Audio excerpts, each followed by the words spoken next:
like this in the early days, but I think we're sort of, anybody on the street would sort of recognise the Salvation Army uniform. We probably had to modify it a little bit more with some insignia now. But in the early days, the Salvation Army, people wore the uniform. That's the general rank and file wore the uniform to their workplace, because it was to give a message to people that if they needed help or support, or that we are Salvation Army, we are changed people, we're Christian people that could be relied upon to meet particular needs.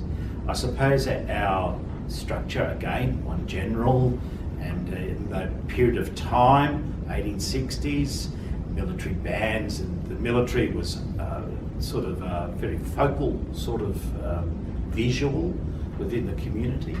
And so the army adopted a uniform which was at that time very typical of what the community knew of an army. And so we've progressed from different sorts of uniforms and styles. The military in Australia is exactly the same. It's changed its style over time, and we would have a nice over-neck sort of jacket in the winter, and this sort of uniform in the summer. We have epaulets, which would indicate some rank. Maroon is a colour for an officer, and blue would be for the soldiers who are not full-time. Some are, but most would not be full-time. They're full-time in their service to God, but they're not employed by the Salvation Army generally.